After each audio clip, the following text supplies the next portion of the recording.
Viral, Wakil Presiden termuda Indonesia Gibran Rakabuming Raka digugat oleh seorang advokat sebesar 125 triliun karena syarat pencalonan menjadi wakil presiden.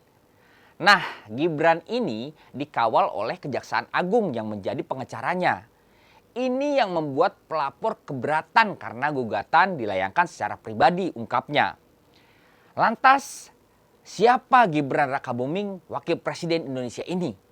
Yang dari awal kemunculannya berkecimpung di politik, banyak sekali kontroversi yang viral di masyarakat. Ayo kita kulik. Gibran Rakabuming Raka adalah putra sulung mantan Presiden Joko Widodo.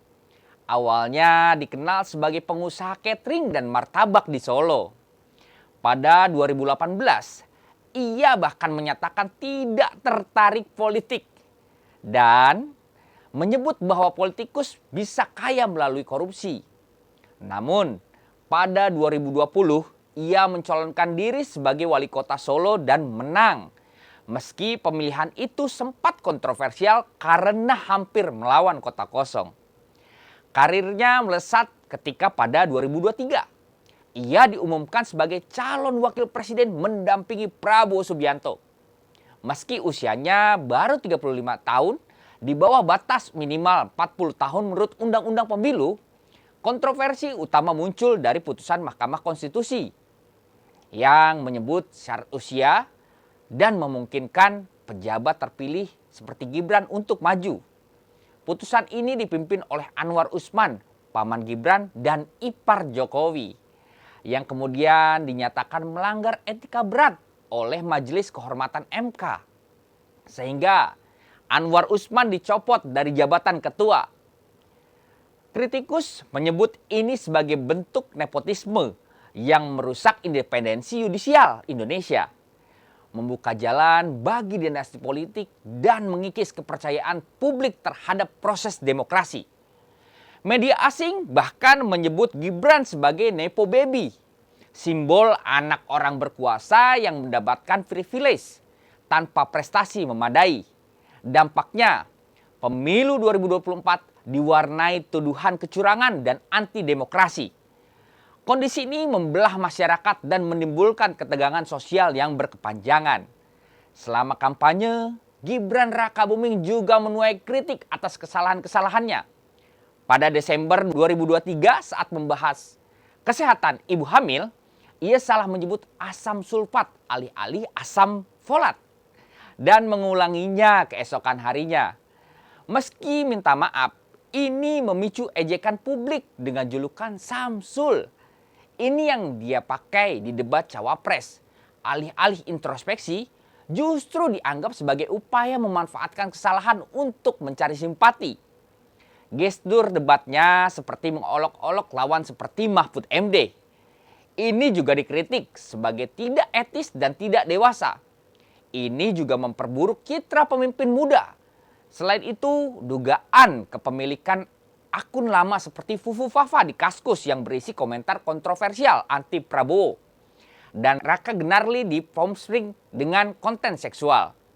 Meski dibantah dan menimbulkan keraguan atas karakter pribadinya, ini berdampak negatif pada kepercayaan generasi muda yang melihat Gibran sebagai contoh kurang etis, naik ke puncak, bahkan dia bukan melalui kompetensi tapi koneksi.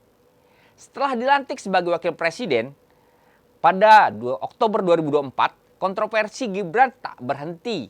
Dalam 3 bulan pertama pada April 2025, setelah 6 bulan menjabat, video monolognya tentang bonus demografi Indonesia di YouTube mendapat 1,4 juta view, tapi dislike-nya lebih banyak daripada like. Dengan kritik bahwa ini hanyalah pencitraan daripada kerja nyata, netizen mengecam gestur, bahasa, dan kontennya sebagai mirip presentasi sekolah. Lebih parah, Forum Purnawirawan TNI mengusulkan pemakzulan pada April 2025 dengan 332 pensiunan militer yang menuduh pelanggaran hukum pemilu oleh MK menambah instabilitas politik. Pada Juli 2025, isu pemakzulan Gibran semakin ramai dengan analisa bahwa Gibran bisa diturunkan melalui mekanisme serupa kontroversinya pada saat naik. Ini menunjukkan ketidakpuasan publik di bawah pemerintahan Prabowo Gibran. Pola kebijakan viral dulu baru cabut kemudian menjadi kritik utama. Secara keseluruhan, sepak terjang utama Gibran telah berkontribusi pada penurunan kepercayaan terhadap institusi demokrasi Indonesia. Tapi nepotisme yang merusak independensi MK hingga kebijakan impulsif yang memicu ketidakstabilan. Ini menjadi pembelajaran bahwa akses kekuasaan tanpa kompetensi memadai bisa membahayakan kemajuan bangsa. Meski ada pendukung yang melihatnya sebagai harapan muda, kritik dominan menilai sebagai mimpi buruk bagi integritas politik. Demikian analisa gembel kali ini dan sampai jumpa.